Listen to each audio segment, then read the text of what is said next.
Hi friends, అందరికీ నమస్కారం అండి. తెలంగాణ రాష్ట్ర వ్యాప్తంగా ఉన్నటువంటి ఆసరా చేయుత పెన్షన్ లబ్ధిదారులకు సంబంధించి ప్రభుత్వం నుంచి ఇప్పుడిప్పుడే ఇంపార్టెంట్ ఫ్లాష్ అప్డేట్ అయితే రావడం జరిగిందనమాట. చాలామంది ఎదురు చూసినట్లుగానే తెలంగాణ రాష్ట్ర వ్యాప్తంగా కొత్త పెన్షన్లు, అదేవిధంగా పెంచిన పెన్షన్లు మరి ఎప్పటి నుంచి ఇవ్వబోతున్నారు ఏంటి, ఇందుకు సంబంధించి చూసుకున్నట్లయితే ప్రభుత్వం నుంచి మరి నెల పెన్షన్లు ముందుగా ఏ జిల్లాలకైతే అందించబోతున్నారు ఏంటనేది ఆ వివరాలన్నీ మనం వీడియోలో తెలుసుకునే ప్రయత్నం అయితే చేద్దాం అనమాట. ఆధార్ కార్డు ఉన్న వారందరికీ కొత్తగా మార్పులు అయితే వచ్చాయన్నమాట. సో తప్పనిసరిగా, ఎందుకంటే ప్రతి పథకానికి ఆధార్ కార్డు అనేది తప్పనిసరి చేశారు. సో అదేవిధంగా రాష్ట్ర వ్యాప్తంగా ఏదైనా స్కూళ్ళు, కాలేజీలో జాయిన్ చేయాలన్నా కూడా ఆధార్ కార్డు అయితే అడుగుతున్నారు కాబట్టి సో ఈ రోజుల్లో ఆధార్ కార్డు అనేది ప్రతి ఒక్కరికి చాలా అవసరం అవుతుంది. సో ఇది లేనిదే ఏ పని కూడా మనకు జరగదన్నమాట. ఎందుకంటే బ్యాంకులో కూడా ఆధార్ అయితే అడుగుతారు కాబట్టి. అయితే దీంతో ఆధార్ కార్డులో వివరాలని ఎలాంటి తప్పులు లేకుండా ఉంచుకోవడం అనేది చాలా ఇంపార్టెంట్ అన్నమాట.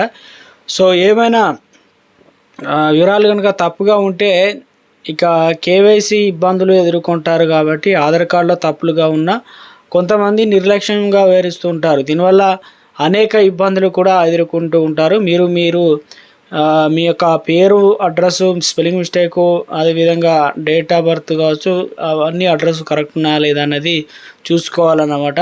ఎందుకంటే యూడిఐ నిబంధనల గురించి ఖచ్చితంగా తెలుసుకోవాల్సిందే. ఆధార్ పేరు, అడ్రస్, డేట్ ఆఫ్ బర్త్, లింగం, మొబైల్ నెంబర్ అప్డేట్ అనేది సంబంధించి కొన్ని పరిమితులు అయితే ఉన్నాయని చెప్తున్నారు.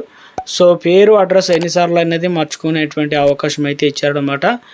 సో మొబైల్ నెంబరు ఎన్నిసార్లు మార్చుకోవచ్చు ఏంటనేది చూసుకున్నట్లయితే మనకు చాలామంది 10 సంవత్సరాలు ఇప్పటివరకు మీరు ఆధార్ కార్డు ఉన్న 10 సంవత్సరాలు అయితే తప్పనిసరిగా అప్డేట్ అయితే చేసుకోండి. ఎందుకంటే మీ సేవ ద్వారా అయితే, లేదంటే మీ దగ్గర ఉన్నటువంటి ఆధార్ సెంటర్కి అయితే సంప్రదించవచ్చు, లేదా ఆన్లైన్లో కూడా చేసుకునే అవకాశం ఇచ్చారు. అయితే మొబైల్ నెంబర్లు మనం చాలా వరకు కొన్ని మొబైల్ పోయి ఉంటాయి, కొన్ని మొబైల్లు 4-5 సిమ్లు అంటే నెంబర్లు వాడుతూ ఉంటాం కాబట్టి ఎన్నిసార్లు అయినా మార్చుకోవచ్చు. ఆ రూల్స్ ఎలా ఇచ్చారు ఏంటని చూసుకున్నట్లయితే ఇందుకు సంబంధించి మొబైల్ నెంబర్ ఎన్నిసార్లు అయినా అప్డేట్ అనేది చేసుకోవచ్చు.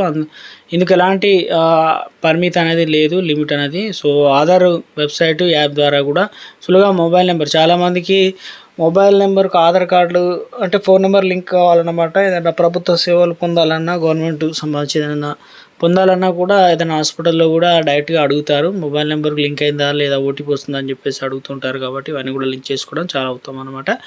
సో ఇక ఇవన్నీ కూడా ఆధార్ పోర్టల్ లేదా యాప్ ద్వారా కూడా మార్చుకోవచ్చు. అయితే బయోమెట్రిక్ అప్డేట్ చేసుకోవాలంటే మాత్రం ఆధార్ సర్వీస్ సెంటర్లోకి వెళ్ళాల్సి అయితే ఉంటుందన్నమాట.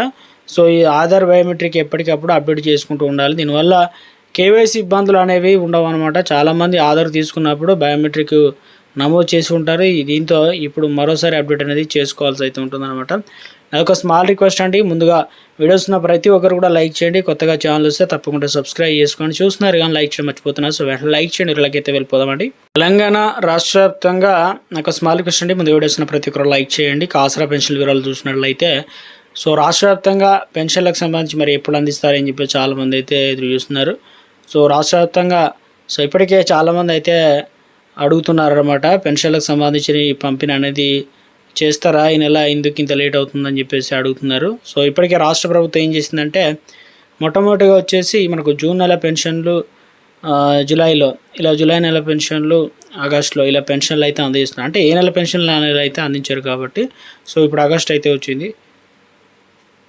అయితే ముఖ్యంగా తెలంగాణ రాష్ట్ర వ్యాప్తంగా సో ఈ నెల పెన్షన్లకు సంబంధించి ఆల్రెడీ పెన్షన్లు అనేది ఈ జిల్లాలకైతే ఇవ్వడం అయితే జరిగిందనమాట. ఏ జిల్లాలకు ఇచ్చారు ఏందని చూసుకున్నట్లయితే హైదరాబాదు, జయశంకర్, భూపాలపల్లి, ఇక నాగర్ కర్నూలు, నల్గొండ జిల్లాలతో పాటు సూర్యాపేట, వికారాబాదు, అదేవిధంగా మంచిర్యాల, మెదక్ జిల్లాలతో పాటు ములుగు జిల్లాలకైతే అందిస్తున్నారు. అంటే ఎలా అంటే రాష్ట్ర వ్యాప్తంగా బ్యాంక్ అకౌంట్లో ట్రాన్స్ఫర్ అవుతున్నాయి. కొన్ని జిల్లాలకు ఈరోజు అప్డేట్ అవుతాయి అనమాట. రేపు కూడా కొన్ని జిల్లాలకు అయితే రావడం జరుగుతుంది. ఎందుకంటే లిస్ట్లో లేని పేరు జిల్లాలకు అయితే అందించడం జరుగుతుంది. పోస్ట్ ఆఫీస్ దగ్గర అయితే తీసుకోవచ్చు. చాలామంది లైవ్ అథెంటికేషన్ కంప్లీట్ చేశారు కాబట్టి తప్పనిసరిగా మనకు నెల అనేది చివరికి వచ్చేసింది. సో అందుకని చెప్పేసి మనకు ఈరోజు రేపు అయితే మనకు పెన్షన్లు ఈ జిల్లాలకు అయితే అందించడం అయితే జరుగుతుంది అనమాట.